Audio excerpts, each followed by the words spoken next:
Centre Bell. Let's go, come on! Woo!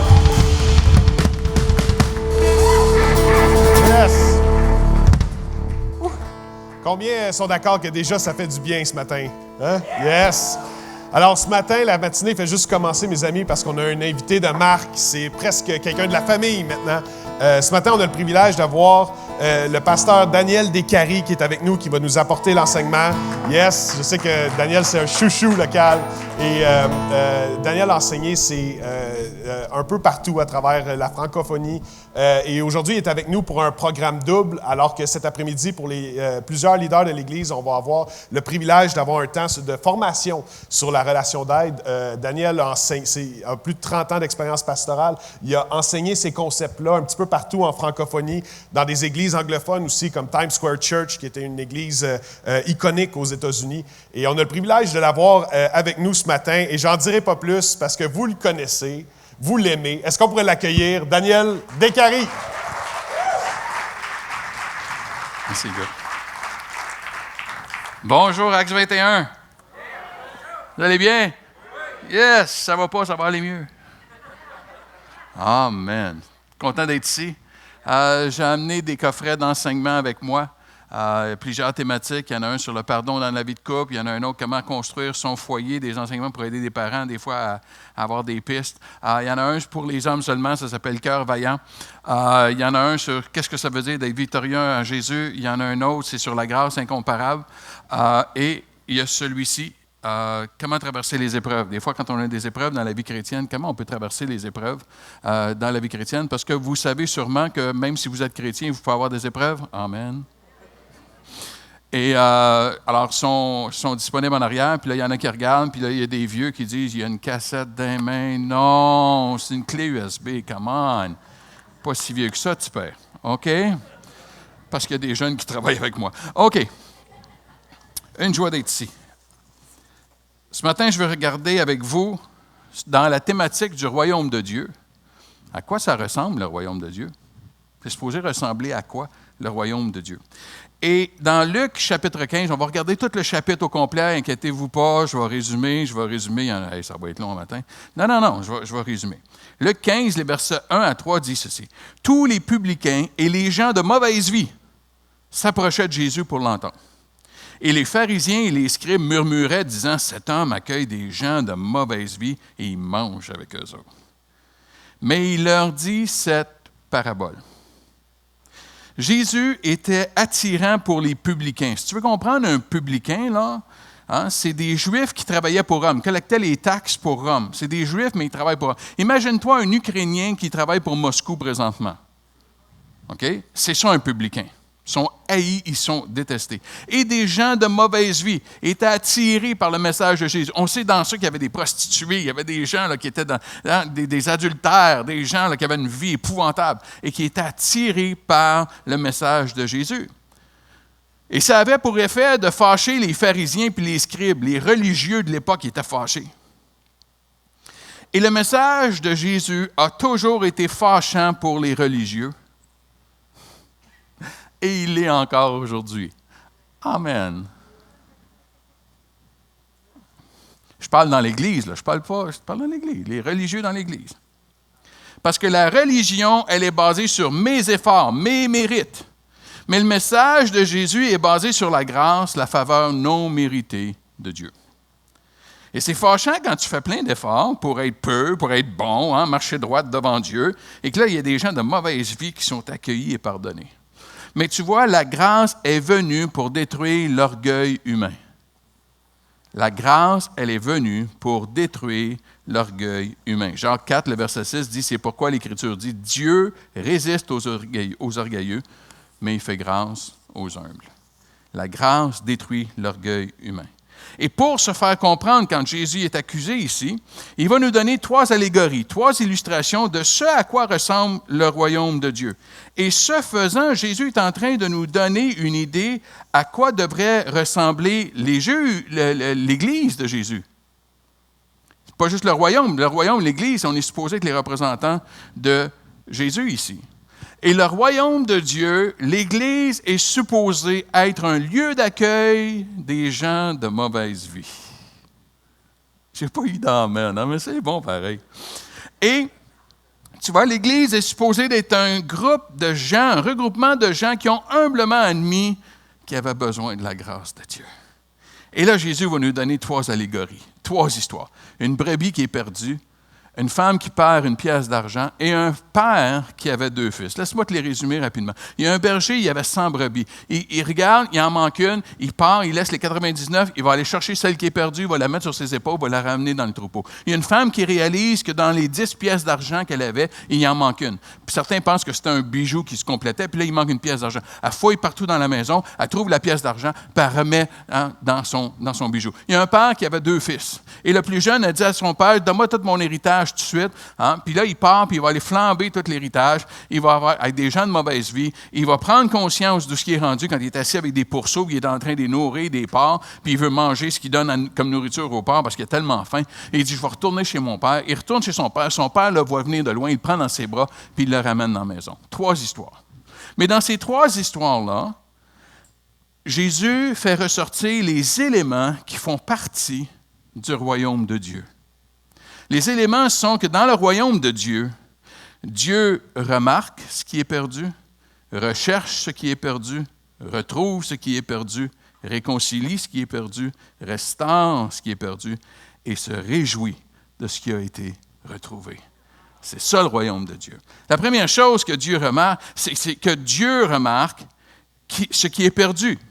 Quel homme d'entre vous, verset 4, s'il a 100 brebis et qu'il en perd une, ou la femme, ou quelle femme, si elle a 10 drachmes, c'est des pièces d'argent, et qu'elle en perd une, ou comme il était encore loin, le père le vit, parlant de son fils qui revenait à la maison.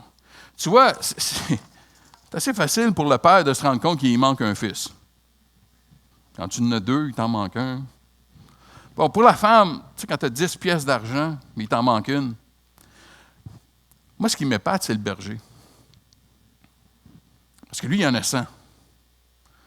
Puis, je ne sais pas si tu te souviens, il y a quelques années, on avait cloné un mouton, on avait cloné une brebis. D'après moi, ils sont tous clonés, ils sont tous pareils. On s'entend là, c'est pas des bêtes qui ont des grosses différences, surtout de loin. Puis là, tu t'imagines-tu un instant, le berger était là, 1, 2, 3, 4, 5, 6, 7, 26, 29, 30, 40. Ah non, il y en a une qui a bougé, il ne bouge pas.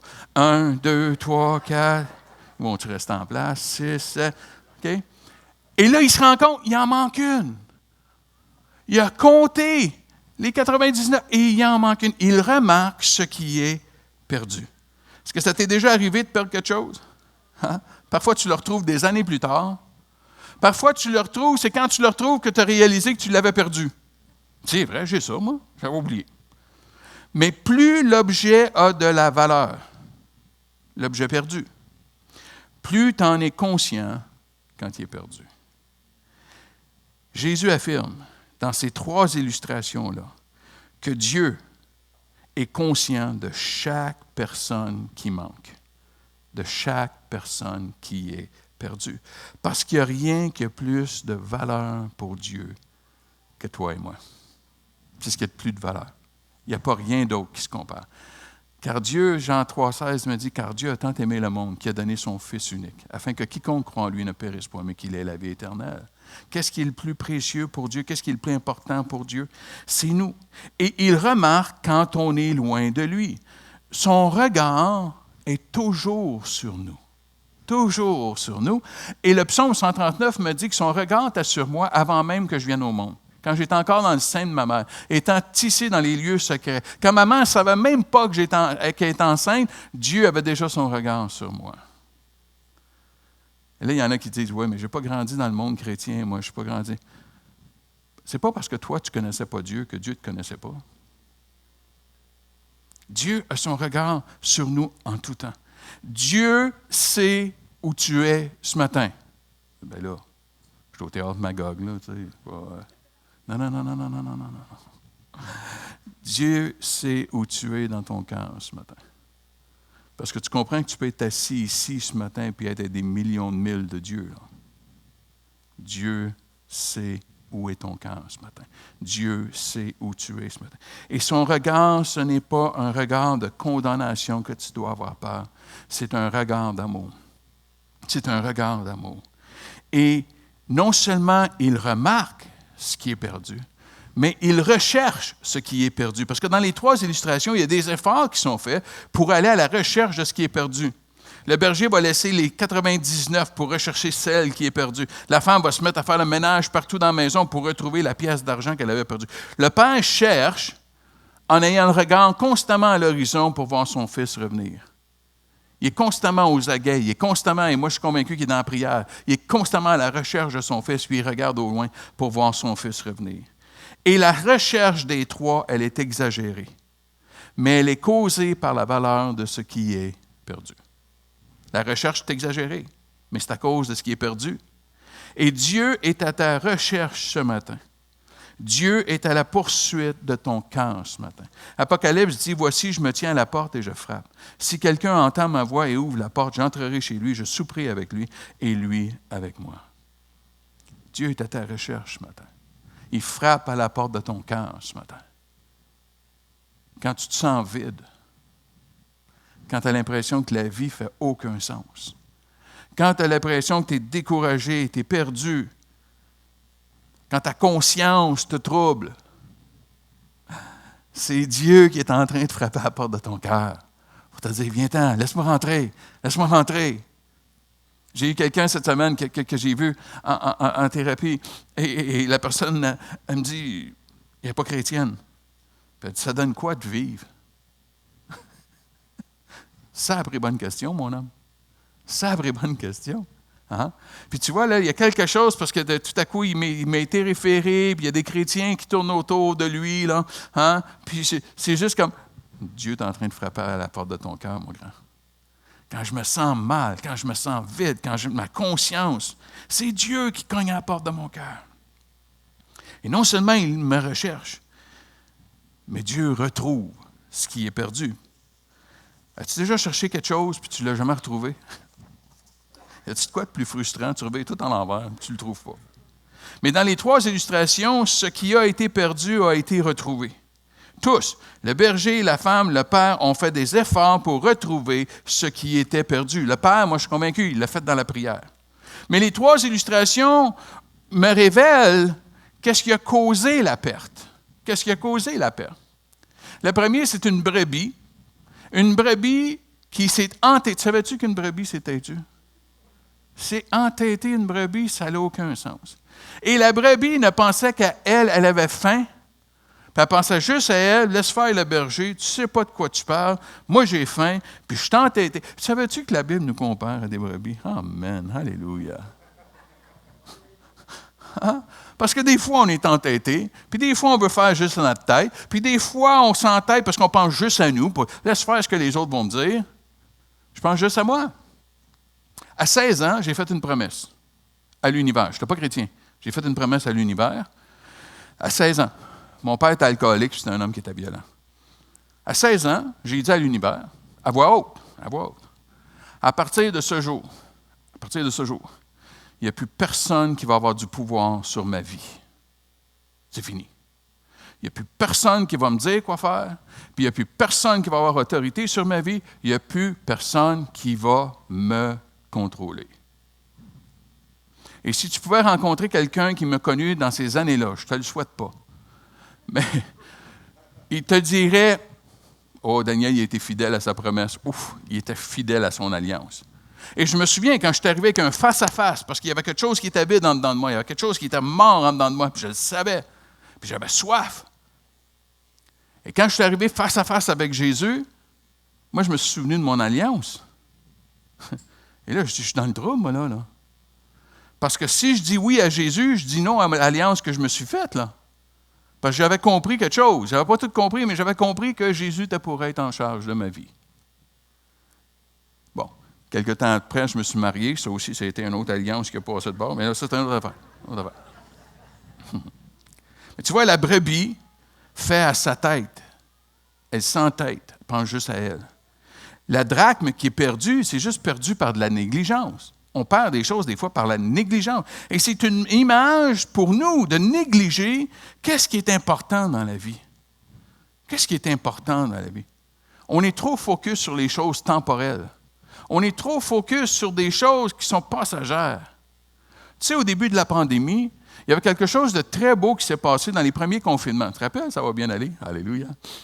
Y en a-tu d'autres qui auraient voulu pogner la personne qui a sorti ça pour juste... OK. Puis les gens disaient, « Hey, c'est fantastique. Passe du temps à la maison, on joue avec les enfants, on a slacké le rythme de vie. Hein? » Puis là, je regarde, puis je me dis, « Mais on est en train d'oublier ce qu'on a appris pendant la pandémie. » On néglige les choses qui sont importantes en s'étourdissant dans toutes sortes de choses dans le temporel. Mais la troisième me révèle la troisième possibilité qui va m'éloigner de Dieu, c'est juste la rébellion. Hein, le Fils s'est rebellé contre son Père. Il connaissait son Père, mais il s'est rebellé. Et Dieu fait des efforts exagérés, extravagants pour nous retrouver. Romains 5,8 le dit comme ceci, « Mais Dieu prouve son amour envers nous. » Arrête un instant, là. Est-ce que Dieu a vraiment quelque chose à prouver?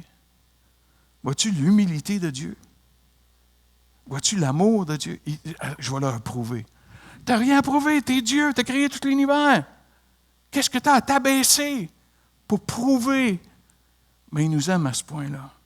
Prouve son amour envers nous, en ce que lorsque nous étions encore pécheurs, Christ est mort pour nous. Et non seulement il veut nous retrouver, mais il veut nous réconcilier. Il vient réconcilier ce qui est perdu. Quand le berger retrouve la brebis perdue, il la ramène sur ses épaules dans le troupeau. Il la ramène sur ses épaules. Pourquoi? Parce qu'elle n'est plus capable de marcher. Il la ramène sur ses épaules. Je suis tellement vieux que moi, je me souviens d'une époque dans l'Église où on disait aux pasteurs, tu sais, quand il y a des brebis dans l'Église qui ne marchent pas droite, là, hein? Je sais, il n'y en a pas ici à Acts 21, mais il y a d'autres églises. Okay? Tu sais, il y a des chrétiens qui ne marchent pas droite, là. Ben moi, j'avais été élevé, là, j'ai été formé là, comme berger. Là, ça, c'est la brebis que tu pognes et tu y casses une jambe pour qu'elle apprenne à marcher droit. Pense-y une minute, une brebis qui a une jambe cassée ne marchera pas droite. Elle a une jambe de cassée. Et un berger ne ferait jamais ça à sa brebis parce que c'est ce qu'il a de plus précieux. Quand elle n'est pas capable de marcher, il la met sur ses épaules, puis il vient la ramener, et il va la réconcilier avec le troupeau. Quand la femme retrouve le drac qui est perdu, elle le remet avec les 9 autres pour compléter ce bijou. Le Fils, il est réconcilié avec le Père. Le Fils, il y a une réconciliation. Mais cette image du Fils, la troisième image, ajoute un détail extrêmement important. Le fait que Dieu respecte la volonté libre de choix de chaque être humain. La volonté libre de choix. Et le besoin d'accepter, le besoin de ma volonté de dire, pour être réconcilié, comme ce fut le cas pour le Fils, c'est la repentance. Tu vois, Dieu, tu comprends qu'il y a des choses que Dieu ne peut pas faire? Pas eu d'amen, hein? C'est correct. Parce que ce n'est pas que Dieu n'est pas capable. Dieu s'est imposé des limites dans son pouvoir afin de nous respecter notre choix libre de volonté. Tu sais pourquoi? Parce que si tu n'es pas libre de choisir, tu es dans de l'abus, tu n'es pas dans de l'amour. Et Dieu n'est pas un abuseur. C'est pour ça que quand il frappe à la porte, il attend que tu rouvres. Il pourrait défoncer à la porte, c'est moi qui ai construit cette maison-là. C'est moi qui t'ai donné la vie. Moi, je rentre, je suis chez nous. Non. Dieu respecte ta volonté libre de choix. C'est ce qui explique le mal dans notre monde. Ce n'est pas Dieu qui a créé le mal. C'est l'humain dans sa possibilité de faire des choix qui parfois ne fait pas les bons choix. J'aimerais te dire que... OK. J'aimerais te dire que le mal n'existe pas. Ça va? on patine le matin. C'est le fun, vous êtes réveillés. Savais-tu que la noirceur n'existe pas? La noirceur, ça n'existe pas. La noirceur, c'est simplement l'absence de lumière. C'est ça la noirceur. C'est l'absence de... Le mal n'existe... Le mal, c'est l'absence de l'amour. Dieu est amour. quand je m'éloigne de cet amour-là, quand je ne transmets pas, le mal va en découler. Ce n'est pas Dieu qui a créé le mal. C'est l'être humain dans sa volonté libre. Ça va, là? Vous êtes correct, là? OK. Il y a du mal dans ce monde. OK? Amen. Parce qu'on a la volonté libre de choix de dire, j'ai la volonté libre de faire un choix. J'ai la volonté présentement là, de sauter en bas du stage. Je peux le faire. Et si je le fais, Dieu ne me retiendra pas. Et s'il me retient, ça va faire une méchante réunion.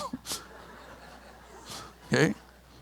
Sauf que dans le principe que Dieu a fait, là je suis en dehors de mes notes, je ne sais pas où je m'en vais avec ça, mais c'est bon. Quand je saute, je suis libre du choix de dire, moi, je saute. Mais après, je n'ai plus aucune liberté. Ce qui va m'arriver après, je ne peux pas choisir. Tu vois, Dieu me dit, Daniel, tu as des choix à faire, mais un coup tu fais ton choix, là, tu n'es plus libre de la conséquence de tes choix. Et Dieu respecte ma volonté. Jamais il va me défoncer ma potentiel, mon pouvoir de faire un choix. Hein? Même si des fois, ce processus, c'est un processus de faire le bon choix, parce qu'il y a une question de confiance, puis d'obéissance à Dieu. Des fois, il faut que j'y fasse confiance, que c'est vraiment son intention de vouloir mon bien, puis des fois, ça peut faire partie de mon historique. Hein? Puis ça peut être un processus. Mais Dieu respecte la volonté libre de chaque être humain. Et le besoin qu'on a, c'est la repentance. 2 Pierre 3,9 me dit, « Le Seigneur ne tarde pas dans l'accomplissement de la promesse, comme quelques-uns le croient, mais il use de patience envers vous, ne voulant pas qu'aucun périsse, mais voulant que tous arrivent à la repentance. » Ce n'est pas un mot très 2022, repentance. Hein? C'est pas... c'est un vieux mot. Ça ne change pas que c'est encore ça la réponse. Tu vois, la repentance, c'est juste de faire demi-tour. En québécois, la repentance, c'est un U-turn. Tu t'en vas en une direction, puis là, tu te dis, moi, je m'en vais dans un mur. OK, je vais faire demi-tour. C'est ça la repentance. C'est juste ça la repentance. C'est de réaliser que de faire à ma tête, être maître de ma vie, comme la brebis, ça va conduire à une souffrance et à ma perte. Parce que je n'y arriverai pas tout seul. De négliger ce qui est important va avoir des conséquences négatives sur moi et sur mon entourage. De me rebeller contre celui qui m'a créé et donné la vie, Dieu le Père, va me conduire à la souffrance et la perte de sens dans la vie, parce que si c'est lui qui m'a donné la vie, le sens à la vie ne peut se trouver qu'en lui. C'est d'admettre que je me suis perdu et je désire vivre, et là, je fais demi-tour. De réaliser que si je continue dans le sens où je m'en vais, ça va être la catastrophe. À ma conversion, alors que j'ai presque 23 ans, je ne me suis pas converti parce que j'avais peur d'aller en enfer. J'y étais déjà. Pas besoin d'y aller. Pas peur d'y aller. J'étais dedans. Et je me posais vraiment la question à savoir pourquoi vivre. C'est aussi bien de s'enlever la vie tout de suite. Parce que la vie n'a aucun sens. Et de réaliser que si je continue de faire à ma tête, continue de vivre selon ce que moi, j'ai mon alliance à 16 ans, puis personne ne va me dire quoi faire. Si je continue de vivre dans ce sens-là, moi, là, je m'en vais dans un mur, ça va faire mal. Ça fait déjà mal. Et c'était le demi-tour. Le demi-tour de dire, je suis perdu, là, je désire vivre, je voudrais avoir quelque chose dans la vie. Et c'est là que je réalise que seul je vais vers le désastre et d'admettre humblement que j'avais besoin de Dieu et me tourner vers lui. Hébreux 4, versets 15 et 16 me dit ceci. « Car nous n'avons pas un souverain sacrificateur qui ne puisse compatir à nos faiblesses. Au contraire, il a été tenté comme nous en toutes choses, sans commettre de péché. » Il parle de Jésus, là, sans commettre de péché. Je peux aller à Jésus, là, puis il me comprend. Ah! Seigneur, tu comprends ce que c'est des fois quand c'est dur? Oui, je sais. Seigneur, tu comprends quand il y a des tentations qui viennent, là, puis des fois c'est dur de résister, là. Oui, je comprends. Mais ça continue. Approchons-nous donc avec assurance du trône de la... Hey, d'habitude, quand tu t'approches d'un trône, c'est le trône de la justice. Pas avec Dieu. trône de la grâce, afin d'obtenir miséricorde, trouver grâce, pour être secouru dans nos besoins. Wow! Non seulement est-ce que tu me comprends, mais tu veux m'aider. Wow! C'est ça la repentance. C'est dire à Dieu, j'y arrive pas, là. J'y arrive pas, là. Je suis pas capable, là. J'ai besoin de ton aide. La repentance, c'est 1 Jean 1:9. Si nous confessons nos péchés, il est fidèle et juste pour nous les pardonner et pour nous purifier de toute iniquité. Il parle des chrétiens ici. Il parle des croyants. Il est fidèle et juste. C'est ça la repentance. Je sais que je ne m'en vais pas dans la bonne direction. Et Dieu attend cette décision de ta part parce qu'il t'aime trop pour t'abuser et ne pas respecter ta volonté libre de choix. Et il peut comprendre les délais en arriver là, faire confiance à Dieu parce qu'on a vécu des choses. Puis de dire tranquillement, il y a un processus de confiance qui va grandir. Mais Dieu ne s'impose pas sur nous. Mais son amour nous gagne. Paul a dit, son amour me presse. Hein? Son amour qui est là. Tu n'as pas besoin de tout comprendre pour te tourner vers Dieu. Tu as juste besoin de comprendre que si tu ne le fais pas, tu t'en vas dans le mur. C'est tout. Tu n'as pas besoin de tout comprendre. Ça fait 40 ans que je marche avec Dieu et je ne comprends pas tout. Et la personne qui va te dire, moi je comprends tout de Dieu, tasse-les. Parce que c'est un menteur. Amen, c'est bon, hein? Et hey, Hugo a dit que j'étais comme à la maison. Fait que j'étais à la maison, moi, là. Hein? Ne laisse pas ta compréhension devenir ton Dieu. Dieu est plus grand que toi et moi et il est mystérieux. Et plus tu t'approches avec Dieu, plus tu découvres à quel point il est grand et à quel point il y a des choses que je ne comprends pas parce qu'il est Dieu. Ses pensées sont au-delà de mes pensées. Sa vision est au-delà de la mienne. C'est là la confiance qui grandit. Attends pas de tout comprendre. Juste de réaliser. Quand je me suis tourné vers Dieu, ma prière a été ceci. Si tu existes, faites quoi? C'est tout. Si tu existes, faites quoi? On s'entend que ce n'est pas une fois pour déplacer des montagnes. Hein? Si tu existes, faites quoi? Puis je n'ai même pas dit Amen. Parce qu'à ce moment-là, je ne savais pas qu'il fallait dire Amen. Puis je ne savais pas qu'il fallait lever sa main, puis je ne savais pas qu'il fallait s'avancer, puis je ne savais pas qu'il fallait dire dans le nom de Jésus. Je ne savais pas. Si tu existes, faites quoi? Et je te promets qu'à ce moment-là, la présence de Dieu qui m'a envahi, je sais qu'à ce moment-là, je suis né de nouveau. Il y a quelque chose qui a changé. Est-ce que je comprenais tout? Non. Je comprenais juste que j'étais dans le trouble. Puis je me suis repenti. J'ai commencé comme ça. Et non seulement il va restaurer, il va venir et il va restaurer ce qui est perdu. Regarde bien le verset 20 à 22 dans l'histoire du fils perdu. Et il se leva et alla vers son père. Comme il était encore loin, son père le vit et fut ému de compassion. Il courut, se jeta à son cou et le baisa. Le fils lui dit, « Mon père, j'ai péché contre le ciel et contre toi. Je ne suis plus digne d'être appelé ton fils. » Mais le père dit à ses serviteurs, le père ne l'écoute même pas. Amen. À tous les papas disent, Amen. Hein? Tu as des ados, tu as des jeunes adultes. Amen. Apportez vite la plus belle robe et l'en revêtez. Mettez-lui un anneau au doigt et des souliers aux pieds. Qu'est-ce que le Père est en train de faire? Il est en train de le restaurer dans sa maison. Dans le royaume de Dieu, tu n'es pas juste retrouvé, tu n'es pas juste réconcilié, tu es restauré. Restauré dans ta place dans le troupeau. Restauré dans ta place parmi les autres bijoux. Restauré avec le Père, dans la maison du Père, comme fille, comme fils. Restauré dans le plan original de Dieu pour toi. Tu vois, dans le royaume de Dieu, il n'y a pas de disqualification. Il y a restauration. Pense à l'apôtre Pierre, qui a renié Jésus 3 fois. Pour moi, Pierre, il est pire que Judas. Parce que Judas n'a jamais fait une promesse, le regard dans les yeux de Jésus, Jésus, jamais je vais te renier, jamais, je te le promets, je te le promets. Pierre n'a jamais fait ça. Pierre a fait ça, Judas n'avait jamais fait ça. Pourtant, Dieu l'a restauré. Pense à l'apôtre Paul. qui allait, qui accablait, qui persécutait les chrétiens. Il a participé à des meurtres de chrétiens. Pense à lui un instant. Il n'a pas juste été sauvé. Il a été restauré. Oui, le processus de restauration peut prendre un temps. Ça, c'est vrai. Hein? L'apôtre Paul va être à l'extérieur pendant plusieurs années en train d'être restauré. Mais l'intention de Dieu, c'est la restauration.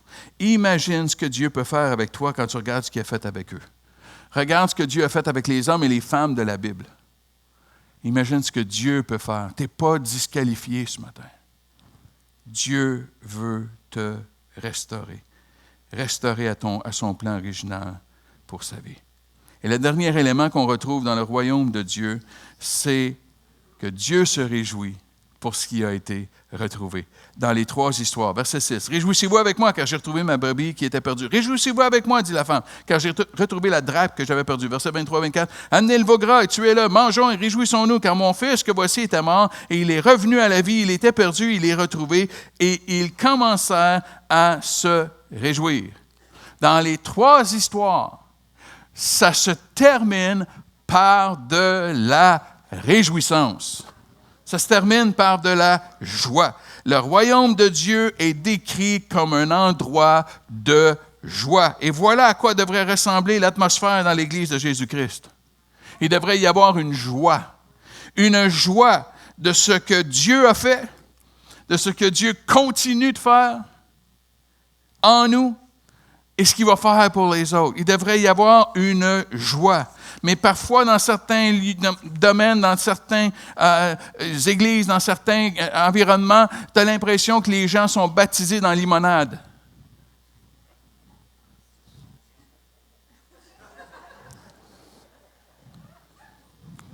Les gens sont fermés à l'Évangile. Les cœurs sont durs. J'ai parlé avec mon voisin. Puis j'ai dit, tu as besoin d'accepter Jésus. Puis si tu acceptes Jésus, tu vas être aussi heureux que moi. C'est pas parce qu'il n'est pas chrétien qu'il n'est pas intelligent, là. Hein? Parce qu'il se dit, j'ai assez de problèmes comme c'est là, je m'en rajouterai pas un autre pour avoir l'air de ça, là. Il devrait y avoir de la joie, parce qu'on est sauvé, on est racheté, on est transformé, il devrait y avoir de la joie. Une atmosphère d'action de grâce et de célébration. Regarde le verset 10 dans Luc 15, c'est le dernier verset de la matinée. De même, je vous le dis, il y a de la joie devant les anges de Dieu pour un seul pécheur qui se repent. Il y a de la joie. Il y a de la joie dans les lieux célestes. Quel est ton regard sur les gens de mauvaise vie ce matin? Comment tu regardes les gens autour de toi? Est-ce que tu ressembles aux pharisiens ou aux scribes? Comment tu regardes les gens de mauvaise vie? Lorsque à ma conversion, j'ai commencé à aller à une église à Montréal, c'est une église anglaise, puis qui était belle. Elle est encore belle, mais ils ne sont plus dans la même bâtisse, là, mais la bâtisse est belle. Okay? Un cercle, des beaux sofas de théâtre, beaux stages, des belles colonnes en bois. C'était une très, très belle bâtisse. Et c'était des gens qui étaient... C'était à l'époque, là, tu sais, quand tu allais à l'église, là, les vieux vont s'en souvenir. Tu sais, quand tu allais à l'église, tu t'habillais comme si tu allais à l'église. Amen. Amen. Si tes culottes t'as déchirées, si c'était pas eux autres, tu mettais pour aller à l'église. Amen. Alléluia. Et, en plus, il y avait des gens des Caraïbes il y avait 49 nations de représentées dans mon église, mais il y avait des gens des Caraïbes. Y a-t-il des gens des Caraïbes ici? Non? Y en a-tu? Je ne vois pas. Hein? Des Antilles puis des Caraïbes. Ah! Quand ils vont à l'église, puis attache ta tuque parce qu'ils vont s'en venir endimanchés. Puis à l'époque, c'était à l'époque des chapeaux. Les madames arrivaient avec le grand chapeau. Hein? Hey, c'était classe. Moi, j'avais mon habit, ma cravate, je n'avais qu'une. Mon habit, ma cravate. Hein? On allait à l'église, notre grosse Bible. On allait à l'église. Puis je me souviens, j'ai vu du monde un dimanche matin, là. Ça fait peut-être 3 mois, 4 mois que je suis dans l'église. Puis je vois du monde arriver, là, puis tu sais, ils sont sales, ils sont pas bien habillés. C'est quoi ça? Ils sont en train de salir mon église. J'ai 4 mois de vie chrétienne. 2 fois pharisien. Et là, je les regarde. Puis j'ai vraiment dit au Seigneur, tu sais, Seigneur, quand il dit qu'il est rempli de grâce, là, moi, je peux te le dire, il est rempli de grâce. Puis j'ai dit au Seigneur, wesh, ils salissent ma belle Église. Puis j'ai juste senti le Seigneur me dire, Daniel, si ce n'est pas mon Église qui les accueille, c'est qui?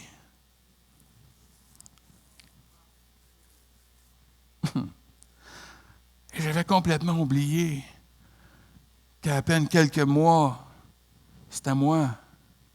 Je l'avais oublié. Je pensais que maintenant, j'étais pur. Maintenant, j'étais un vrai chrétien. Il y a ma Bible, il y a ma cravate. Ça se voit bien.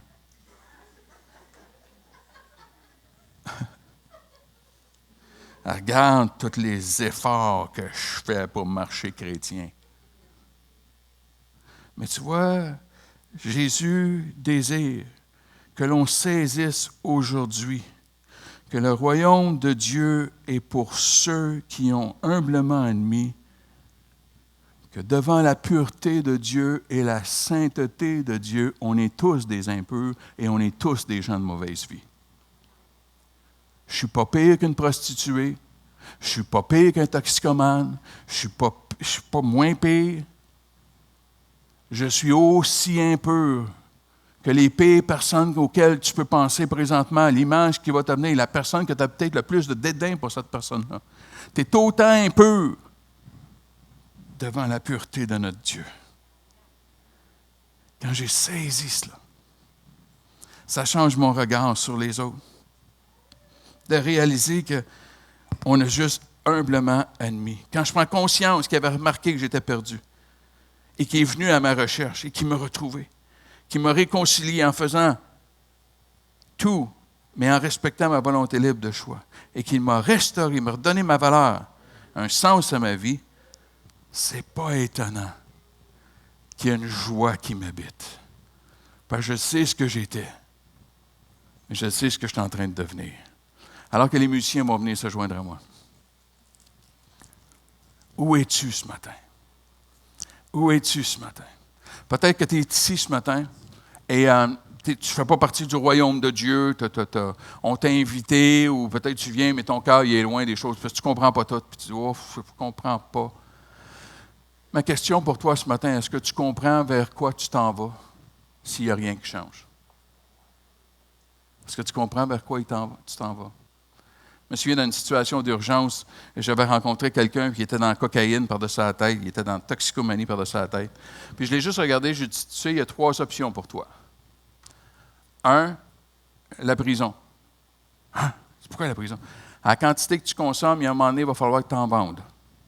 Parce que tu n'as pas de job qui vont pouvoir pourvoir à ton bas. Il va falloir que tu en vendes, puis tu risques la prison. La deuxième possibilité, c'est que tu vas t'enlever la vie. Parce que tu vas être tellement découragé, tu vas t'enlever la vie. Puis tu sais quoi ma 3e option? Je dis, accepte Jésus. Accepte Jésus. Hein? Commence un processus avec Jésus. Commence une marche avec Jésus. Commence. Parce que la vie trouve un sens en Dieu. Où es-tu ce matin? Où es-tu ce matin? Mais peut-être tu ressembles plus ce matin, non pas à la brebis qui s'est entêtée, puis qui fait sa tête, puis qui réalise que là, il faut que les choses changent. Peut-être tu ressembles plus à la pièce d'argent qui néglige des choses importantes. Peut-être pire, tu t'es rebellé contre Dieu. Tu t'es rebellé contre des choses qu'il a déposées dans ton cœur, puis tu le sais très bien.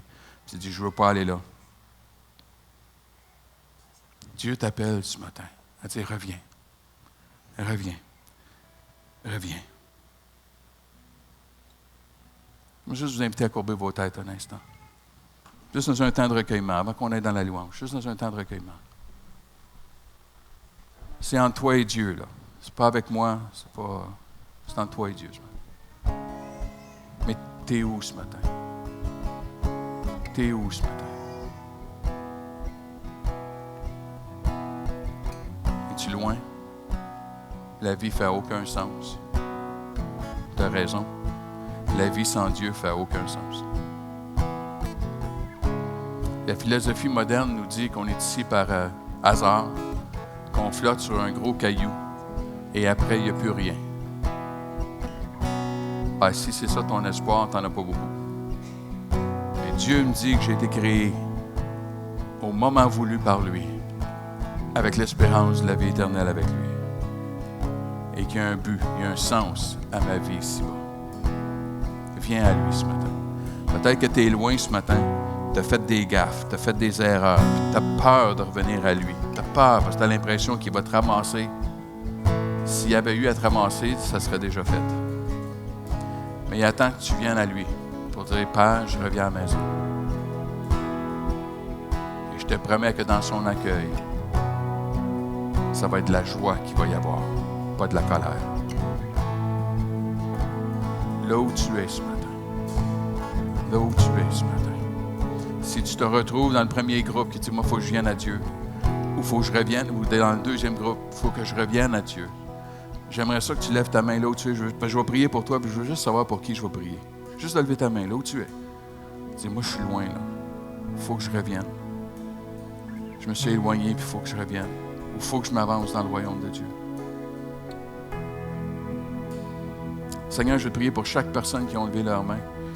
Tu connais leurs erreurs, tu connais leurs fautes, tu connais leur entêtement. Tu connais tout d'eux. Mais ta grâce, ton amour couvre une multitude de péchés. Seigneur, je te prie que tu viennes les envelopper maintenant dans ton amour, dans ta grâce, l'assurance de ton pardon. Et que tu vas commencer une œuvre en eux. Et tu es fidèle pour accomplir cette œuvre-là. Qu'ils peuvent venir à toi et être secourus, avoir l'aide qu'ils ont besoin. Je te prie que tu ailles chaque personne dans cette décision ce matin. En ton saint précieux nom, Jésus. Tout le monde a dit Amen et Amen. Si tu étais dans le premier groupe, c'était la première fois que tu disais je veux aller dans le royaume. À l'espace bienvenue en arrière, il y a des gens qui sont là qui peuvent répondre à tes questions puis tu peux parler avec quelqu'un. Est-ce qu'on peut se lever ensemble? Et comme réponse au message, à l'invitation de Dieu, est-ce qu'on peut aller dans la louange avec ce cœur-là? Qu'on répond à ce que Dieu nous invite.